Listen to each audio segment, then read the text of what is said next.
Welcome to the Creative Penn podcast. I'm Joanna Penn, thriller author and creative entrepreneur, bringing you interviews, inspiration, and information on writing, publishing options, and marketing ideas for your book. You can find the episode show notes, your free author blueprint, and lots more information at thecreativepenn.com, and that's pen with a double N. And here's the show. Hello creatives, I'm Joanna Penn and this is episode number 466 of the podcast, and I'm recording this early but it's going out a few days before Christmas. So happy holiday season wherever you are in the world, whether you're celebrating Christmas or not. Hope you're having a good week. So today I'm sharing my conversation with Orna Ross on the biggest news items for indie authors from 2019, but we also have a more in-depth conversation about the last decade, 2009 to 2019. This interview was broadcast on the Ask ALLi podcast a few weeks ago, and I have used a segment here as I thought you'd find it useful. So Joe Konrath, one of the early US indies, said that, quote, 2009 will go down in publishing history as year zero for the upcoming ebook revolution. And we have had a revolution because authors can now make a living with their writing. And 2009 really was the first year we could do that in the modern digital age. Now, this is very US focused. If you're listening from sort of outside, so US and then obviously the UK, Australia, Canada, we've talked about, Germany maybe a couple of years ago was year zero for Germany, maybe 2016 for Germany, and how things are changing in different parts of the world, but certainly 2009 in the USA. But there have been some changes along the way, and this is important to acknowledge because sometimes if we just look at 1 year, it feels like nothing's changed. And to be fair, 2019 was not a big upset year for indies. It was, we know what we're doing and we can just get on with doing it. But there have been a lot of changes over a decade. So in this episode, we talk about some of the specific inflection points and what had to change in the indie author business model all the way through. So we talk about 2009 for the sort of the launch of digital publishing, 2011 for the 99-cent ebook millionaires, when you could just put a book up for 99 cents, sell an absolute ton, hit the bestseller list, etc., etc. Those days are long gone. 2014 when KU launched, and 2018 for the end of organic reach and the rise of paid advertising. So those are, four, if you include the beginning in 2009, four major changes in a decade. And I think we can expect the same in the 2020s. So if you look at that, every sort of 3 to 4 years, there's been a change. So realistically, we're looking at 2021, 2022, we're going to see another big shift in the indie author business model. I certainly have been feeling that. And I've talked to a lot of people who think, 2021, we're going to see a lot of things change. But we'll be talking about that. Orna and I are actually going to do another podcast looking forwards into the 2020s. So that will be coming up in January. But anyway, as usual, don't worry. I am here to continue to surf the change. That's kind of how I like to look at it. This big wave, sometimes it feels like a tsunami. I know it can feel overwhelming sometimes, but I intend to surf it, continue creating, and you can come along with me by listening to the podcast. So if you want to know the current state of how I personally self-publish, and there are all the options are in there for ebook, audiobook and print books, check out my free ebook, Successful Self-Publishing, which is also in print and audiobook. They're not free. But they're not very expensive. It's not a very long book. And I narrated the audiobook, and also I updated this mid-2019. So it is current. It is the current state. And there are links in the show notes if you want to refer back to anything that we talk about today. I hope you'll find this interesting, and I would love to know what you think were the biggest shifts in the indie author world in the last decade. And, even if you've been around as long as me and Orna. I mean, like I did first self-publish in 2000, late 2007, 2008, when my first book came out in print. And then I got onto Smashwords, and then I got, so basically I was self-publishing before the official start. And I've been here for the whole of the indie movement. And this has been my choice from the beginning. But many of you will have come in since then. So do tweet me at The Creative Pen or leave a comment on the show notes with your thoughts. Right, here's me and Orna talking about it. We're going to come back to our future show in January. So for now, we are going to get into our topic for today. We're going to start with a look back at 2019 because Orna, at the beginning of every month, you post an article on the Alliance of Independent Authors blog at selfpublishingadvice.org. And today you did post a roundup of 2019. So give us a quick overview of what you think were the kind of key points from 2019. I think the most interesting thing about 2019 is that it wasn't all that interesting. The last 2 years, the last 3 years, I think, we haven't seen a huge game changer. What we have seen is lots and lots of small incremental changes that we know over time build up to be important things. And we're seeing a consolidation in the marketplace and we're seeing a growth in author confidence. I think that's the two things that we've been seeing for quite a while. So some of the platforms had very good years where they brought really interesting and useful things to the indie community. I think Publish Drive had a standout year. They brought in lots of different innovations, a new ebook conversion tool, a collaboration tool, a book categorization tool using AI and a new pricing option, which was great.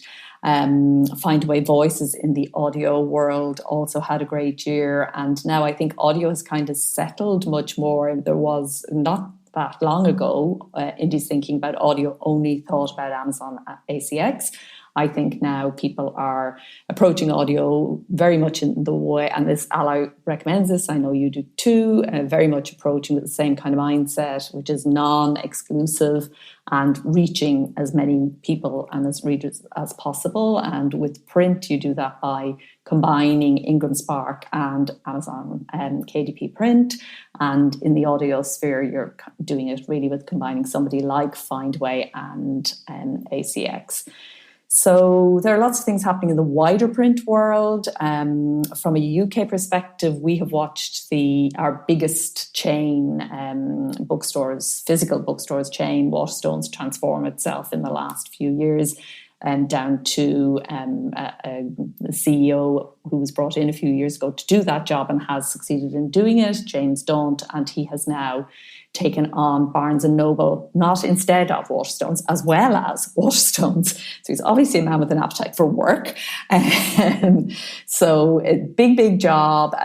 Physical stores, obviously, trade publishers got a lot of thinking and thought around that. And some indies who have a print store model, but as we know, they're very much in the minority. We were thinking more about Nuke and what might happen there. And it looks like it's going to be held anyway for a while because there was talk about it being axed. So it's still there and he intends to improve that and BNN.com as well. So, yeah, lots of BookBub brought in Chirp, the first advertising platform aimed at audiobooks. So, they're aiming to do for audiobooks what BookBub has done for ebooks. It's only in the US at the moment, but presumably will be coming to the rest of the world as well and is already kind of taking off. Google is indexing podcasts now, and it will be easier for authors to use podcasts to advertise their audiobooks. So all in all, audio is getting easier and easier. I think that, and we will continue to see that development. And the other big thing I think that happened with advertising was Amazon has extended now Amazon advertising into the UK and into Germany and the rest of the stores. It's just a matter of time. So, yeah, nothing that I could find that was kind of really major game changer. Though sometimes the game changers emerge when you look back, but it seemed to be a year of incrementals is how I would kind of think of it. That's true. I do want to add that I think this year, like about libraries, I think in the past we've had a few tentative approaches to libraries.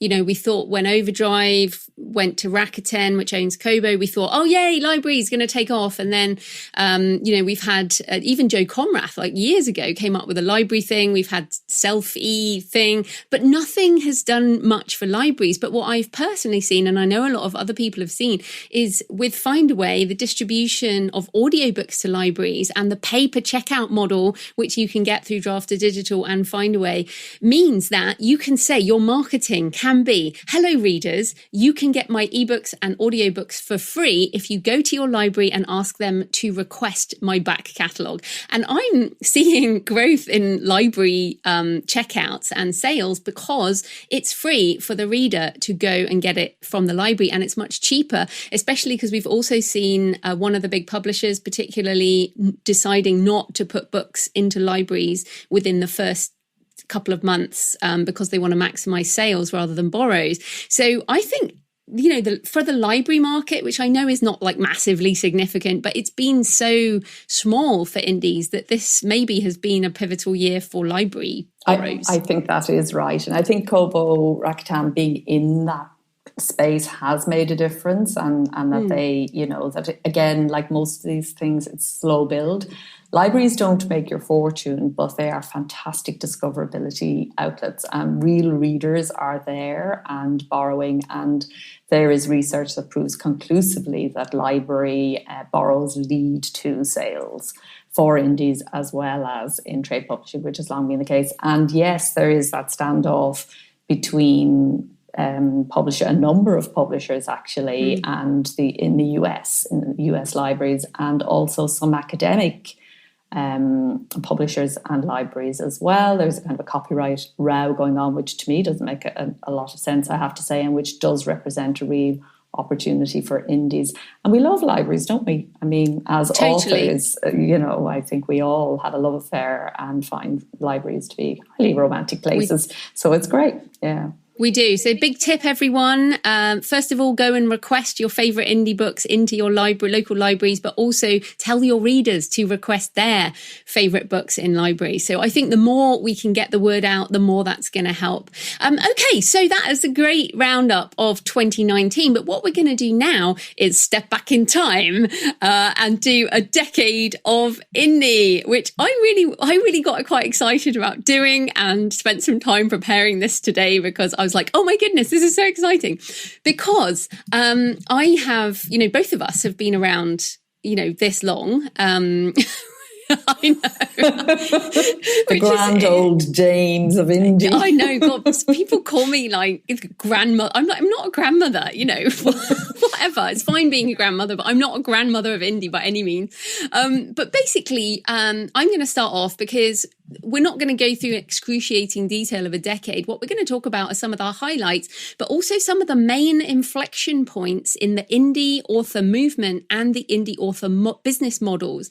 Because what I feel is that, things have really taken off, particularly in the English-speaking markets at this point, but people don't necessarily realize that the business models have changed over the years. And if you take a year like 2019, where it seems like not much has changed, not much does change in a year, but a lot changes over a decade. And we can see that in our own lives as well as in indie. So I'm going to start by just popping back to 2009. Joe Konrath, if people were around back then, or we're going to put links in the show notes. J.A. Konrath was one of the first traditionally published authors to really make a big name in the early indie space. And on one of his blogs, he said, 2009 will go down in publishing history as year zero for the upcoming ebook revolution. So what do you think about that quote, Orna? Well, I think Joe is American, and I think it was year zero for the US, absolutely.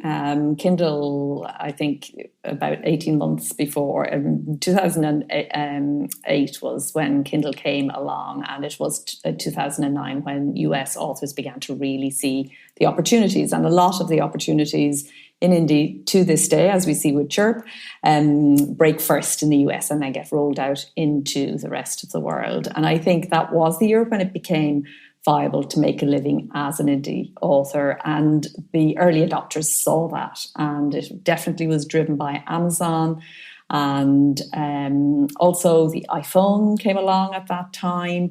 And people were generally, just availing of this opportunity, and authors began to talk to each other. And you had this thing that emerged for the first time where trade published authors were kind of doom and gloom, and those who had started to self-publish, there was quite a bit of, oh, I never would, oh dear no, from a lot of authors. But the ones who were doing it were quite obviously having a great time, and those early adopters, they definitely got the benefit of that.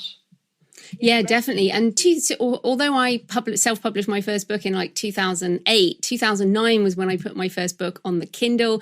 I also started my podcast in 2009, which is kind of crazy. I bought my first iPhone in 2009 and was using it. Before that, I had one of those Nokias. So it was my first smartphone, and I joined Twitter in 2009. I met you on Twitter. It must have been 2010, 2011. And realistically, it was the beginning of the transition to the consumption of digital media, which we can also put down to podcasting, audiobooks. Before then, it really was we were kind of at MP3 stage with audio, but it was downloadable stuff. Ebooks had been around, but they were downloadable PDFs from websites. So there wasn't like a reader particularly. And the Sony reader was around, but then, the Kindle really made it mainstream. So 2009, a decade ago, US first, it really became viable for independent authors to make a living with their writing. So that was the beginning. Then we're just going to skip ahead quite quickly. So 2010, Apple iBooks launched. So after Amazon being a pioneering company, iBooks launched. 2011 was when we really saw a tipping point with US Kindle millionaires. So the first Kindle millionaire, Amanda Hocking, it was an era of low-priced ebooks. So put up books at 99 cents. You didn't even need much of a good cover. Like the covers were really crap back then. And you could make $1 million. So we had Amanda Hocking, we had John Locke, and we had a couple of other people at the time. It was, before the era. Oh, sorry. And we had me. Not a millionaire by any means. The opposite end of the spectrum. Completely. I wasn't a millionaire. I'm still not a millionaire. But no, I think it's 2011 was. So it had been there and I had been hearing about it. And I was having, I wasn't happy with where I found myself as an author. And so I kind of jumped in. No, I didn't. I dipped my toe very tentatively in this thing called self-publishing. What is it? I don't really get it. I'll give it a go. I just thought I'd say that was when I started. So 2011, but you'd been watching the space, hadn't you? I can't say that I had been watching it all that carefully, to be perfectly honest. I knew it was there. I had author friends who were doing it. They were all very techie types. I'm not a techie type. I thought, I thought that's kind of interesting. I was wondering a lot about the rights stuff. That was the bit that always intrigued me. Oh, you get to keep your rights. That's interesting. But it wasn't until I did it that I became interested. So I really did do it very, very much in the spirit of an experiment. And I did a tiny little book, a tiny poetry book. And, it's interesting about that early adoption thing because I put that tiny poetry book up and it sold. And that to me was hugely surprising. I was saying to you earlier on, I think it sold about, 50 odd copies within a few weeks, which for poetry and me, I just thought that was astonishing, to be perfectly honest, because I know I had worked as a literary agent and I know that loads of poetry books don't sell 50 books in their entire life. So, and again, it's down to what you said, a decent cover at that time was all you needed. No matter what the content was, it was, all you had to do was put it up there. And when I put my novels up, they were all, they all just very easily rose up in the ranks. You put a book free, you got to the top of the free store, you switched over and you gained and you kept your ranking. You kept your ranking and that was marvellous, wasn't it? Do you remember those golden days? Oh, I remember those golden days. So, but this is why we wanted to do this, because these changes have happened so many times and each change people adapt. What I was going to say there is 2011 was when the authors with a backlist, so Barbara Freethy and Bella Andre, who come out of romance self-publishing had a backlist, I think, of 30, 50 books. And they were the authors who early on went, whoa, we're going to put our backlist up. And they were the big name indies in those days. Hugh Howey came in around then. And also we saw a big discussion in the media even of self-publishing versus traditional publishing, especially because Amanda Hocking took a traditional deal and then disappeared off the radar. But what do you remember, I guess, of that dominant time, I feel, where everyone was like, ooh, self-publishing, ooh, traditional publishing, like bit of a fight? Yeah, there was, and and there still is to some degree. And I really think it's time we forgot about all that. It's not a useful way of thinking about things for indies. We really need to think about this bundle of rights that we own and the multiple platforms and the multiple formats that we can put our books out in. And the fact it still remains, that is the big fundamental thing that kind of intrigued me at the beginning. That fact that you keep your rights, you don't sell them. You can license them selectively for short terms as an indie, but you don't hand over the whole lock, stock and barrel. So there was then, and there still is in some quarters. It's definitely has lessened, but it hasn't disappeared completely. A sort of prejudice against self-publishing as an option. There are all sorts of very specific historical reasons for that around vanity publishing and other things, which aren't really that important. But the media, I think it's worth saying, do not get your information about self-publishing from trade media press, because still to this day, it's reported in very inaccurate ways. And that was true then. A false war was set up between authors and between publishers, indie publishers, trade publishers, indie authors, which isn't useful, isn't real. And yeah, I'd like to see the back of. I hope that with this decade, turn of the decade, let's see that one out.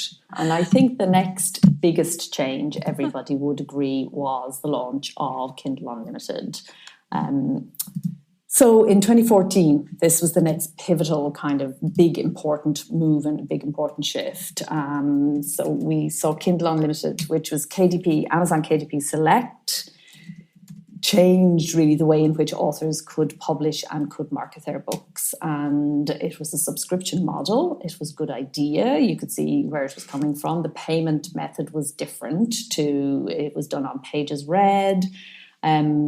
But one of the issues was that the scammers came into the store in a big way. That was one problem. Yeah, well, I think, and one of why we wanted to bring this up is that so many authors now came in after this shift. And there is a big mindset difference between those of us who have been around longer, because for me, like, people question why we would be wide, whereas a lot of we all started out as wide. Like Smashwords has been around wide since like 2007, I think. Mark Coker's always been wide and has always counselled against being exclusive with Amazon. What we saw in 2014 was suddenly there was a reason to be exclusive to Amazon, and of course, because most, the biggest market is the US still, and the US mainly indies were based in the USA, and they were like, oh wow, this is great. So they all piled in.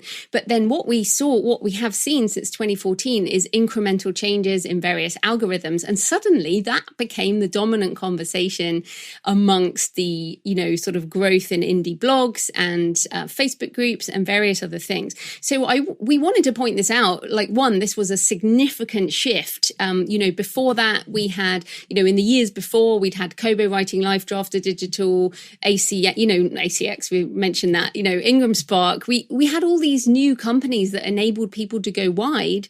And yet then in 2014, people were opting to really just go digital, Amazon only. And the ramifications of that change were huge. So I can certainly say from my perspective that my book sales dropped at that point on Amazon, and most people's sales, without advertising, which we'll come back to, have not recovered from that pre-2014 moment, because it used to be that customers could only buy and then suddenly they could be in KU. So for authors, was this great?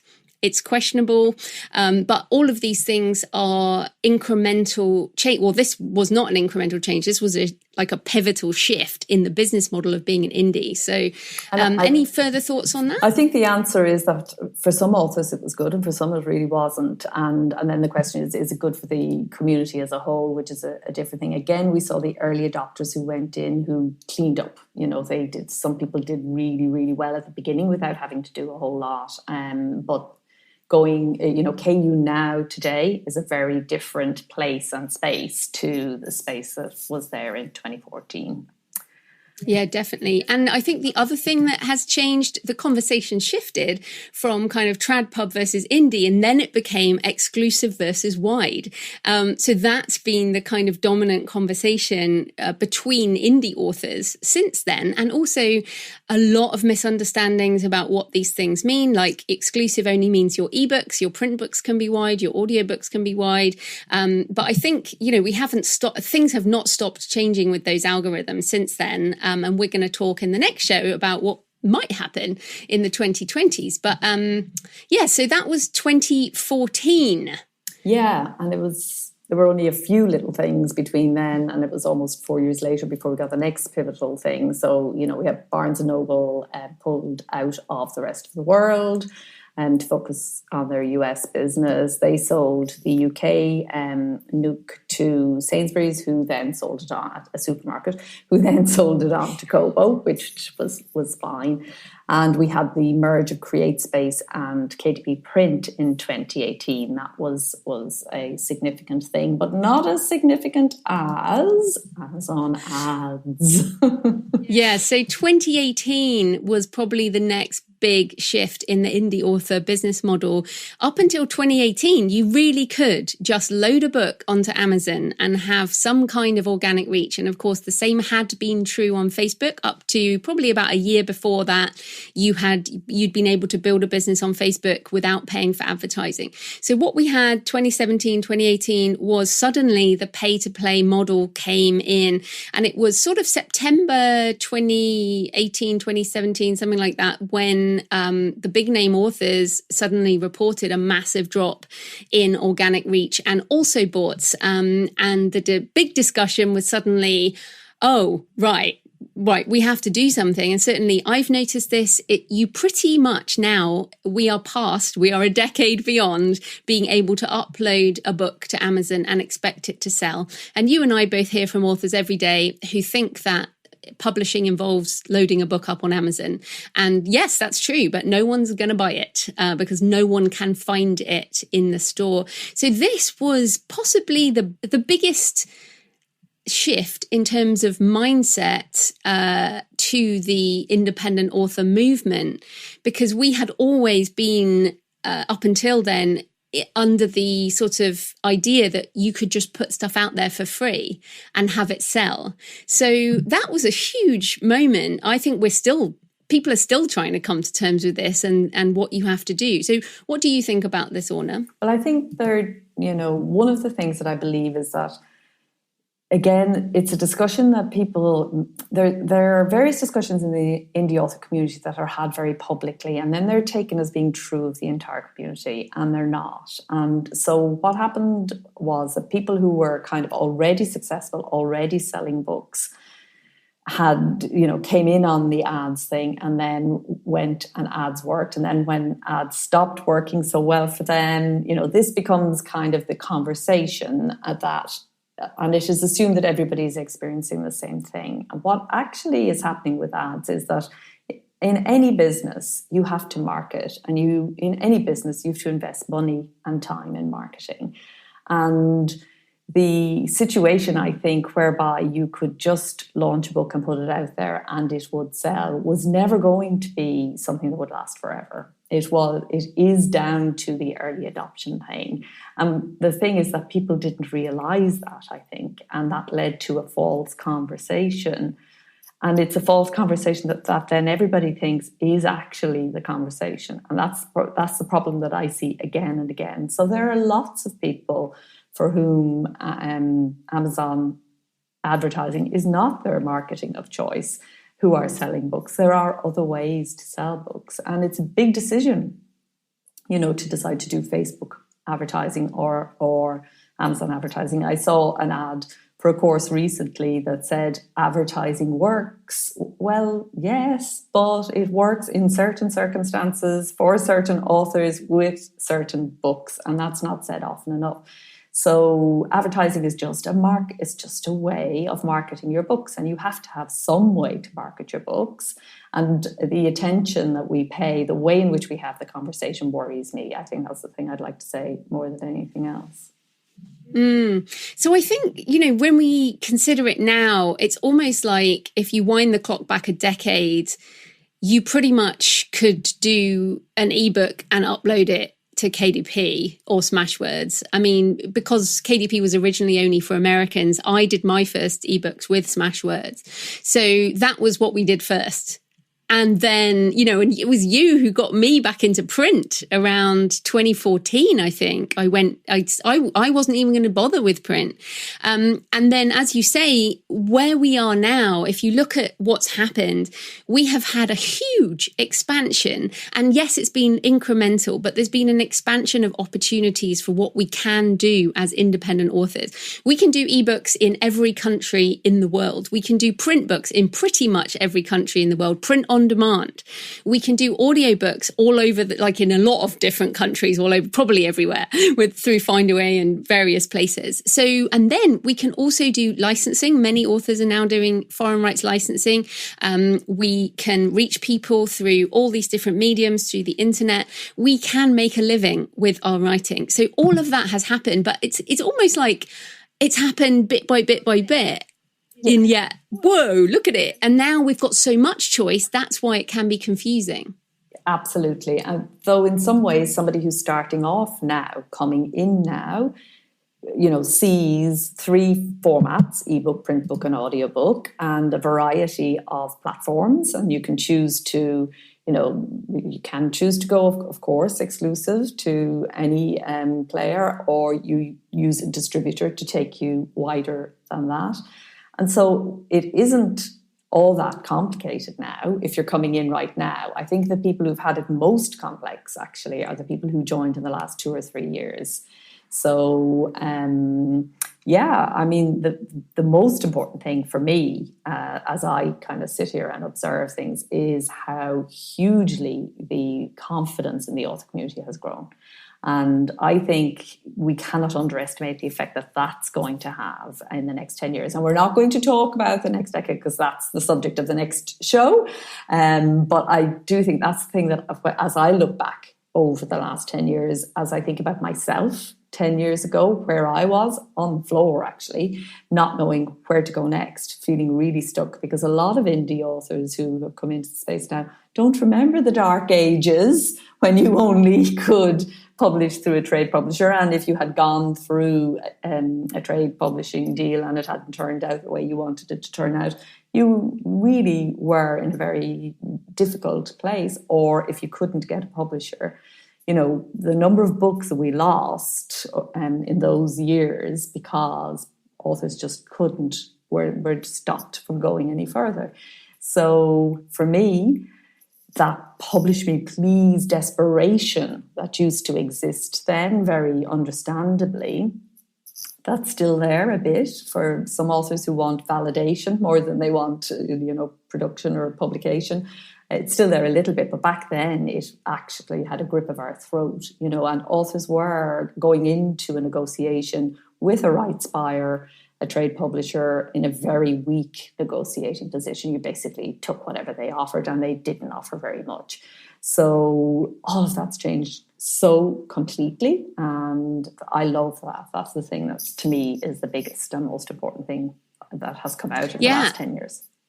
And we should say, obviously, in 2012, the Alliance was founded, and we've seen lots of author groups as well since then. It was a sort of proud indie movement, part of the global maker movement, and independent creators, force in every industry. We've seen it in music, we see it in art, we see it everywhere. So I think I agree with you. I think the empowerment is hugely important, putting the power in the creator. And then, of course, just to reiterate that although the fundamental, hasn't changed, there have been these few inflection points that have made a big difference to how we make a living. And of course, this is the advanced salon. So we do talk about money. And in 2009, I had a day job. And that's when I learned about, how you could self-publish. 2011, cheap ebooks, 99-cent Kindle millionaires. I left my job in 2011. 2014, which was when KDP Select and KU came in. And then 2018, Amazon ads. Those are the kind of biggest shifts that I think have impacted our business model of how we make a living. But of course, I all the way have made multiple streams of income, as have you. We have never made our entire income stream from book sales. This is really, really important. What are the other fundamentals that don't change, Orna? We always talk about multiple streams of income. What else doesn't change? Well, understanding the value of copyright and understanding the concept of what we're now calling selective licensing. I think that is something that you need to be aware of. You needed to be aware of it 10 years ago. You need to be aware of it now. You will need to be aware of it forever. That's a sort of a core thing. Taking a creative approach, not believing, there's a lot of conversations, a lot of heated conversation in our community. We have a fabulous, supportive community, but we can be a little dramatic at times. And so don't believe everything you hear. And if somebody tells you something about self-publishing, test it. Try it for yourself. Because we're all different. We all have different readerships. We're at different stages in our career. And as we can see, things are constantly changing. So the only way to know whether something works or not for you is for you to give it a go. And do everything in the spirit of, I'm trying this out. If it doesn't work out, no worries, I've learned. And so I take that learning into the next thing, trying to get it right, trying to second guess the market, trying to do something that somebody else did. I see that not working all the time. And understanding that we are in business, I think that's the other core fundamental. It's not the same to be in business as to have a career. They are two different choices in life. And if you're running a business, up your business skills a little bit. I know a lot of authors have an aversion to business skills as a concept, on the way they're taught a lot is very dry and very boring. I get all that. I am that kind of person myself. But knowing the fundamentals of how business works and what a good business person does. So, for example, that marketing is part of publishing. Publishing is a business that isn't just production, it's also about marketing, promotion, selective rights licensing, and running your author business. So understanding that and giving yourself plenty of time to learn and to grow. So not putting a lot of time pressure on yourself, realizing this is, a long-term thing. Owning your rights, you own them forever. For 70 years after you, your family will own them. So there is no mad rush here. It's important to just get it right as you go. Yes. And of course, what also doesn't change is creating valuable intellectual property assets, which is, I think, how I'm framing it for 2020 in my goals is I create intellectual property assets, which goes beyond I write books. That's how I'm really trying to think about it going forward, which again is it's two parts of the brain. I know the creative side, the business side, but they have to go together. And that's how we're going to do this for at least another decade. So any other thoughts now, or should we look forward? I think let's talk about the next time, because I think that idea of intellectual property assets from our owned copyright is a great way to finish this look back at the last 10 years. Yeah. Brilliant. So next show is going to be on the 6th of January, 2020. And we are entering the 2020s, which is kind of crazy. And so in our next show, we are going to think, and Orna and I are both going to really have a think and do some research. I'm obsessed with all of this futurist stuff. And Orna knows a lot more than she gives herself credit for around some of this technology. So we're going to really, in the next show, look at what we think the trends are going to be for authors and creatives going into the 2020s. Obviously, we can't make predictions, but what we can do is look at what some of the things are that we're interested in that we think might impact you guys, and also the things that we are personally doing to position ourselves for continued creative and business success. Anything else, Orna? And the fact, I think, that the future is here. A lot of the things that we're thinking about as, oh, this is coming, are actually there. They have arrived. And I think it's important to kind of recognize that and to begin to shift the thinking around that a little bit more in the community and get out of the things that we talk maybe too much about and start talking about some of these incredible opportunities and potential that's coming and already here. Yeah, and also just to say, we picked 3 or 4 inflection points from the last decade. So you can expect there to be 3 or 4 inflection points in the author business in the next decade. And again, we can't pick what they are, but we have to expect that change will come, and we will be ready and we'll be here, won't we, Orna? We're always here. Roaring 20s, here we come. Woohoo! So I guess all that remains to say is happy holiday season to everybody. Hope you stay sane and get some creative work done amongst all the festivities wherever you are. Yes, have a great time. Happy writing, I hope, and happy publishing till we see you next time. Bye-bye. So I hope you found our discussion interesting today, and I'd love to know what you think were the biggest shifts in the indie author movement in the last decade, or since you've been involved in the indie world. So please do tweet me at The Creative Penn or leave a comment on the show notes with your thoughts. So next week, it's New Year's Eve. Can you believe it? We're almost in 2020, and I will be sharing my 2019 roundup.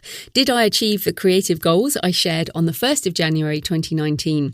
I will be talking about what I did achieve, what I didn't quite hit, and why I changed direction or modified my goals. It might help you to reflect on your creative year. And as ever, I'm pretty honest about these things. So, expect some honesty. So happy holidays, happy writing, and I'll see you next time. Thanks for listening today. I hope you found it helpful. You might also like the backlist episodes and show notes, available at thecreativepenn.com/podcast. You can also get your free author blueprint at thecreativepenn.com/blueprint. If you'd like to connect, you can tweet me at The Creative Penn or find me on Facebook at The Creative Penn. See you next time.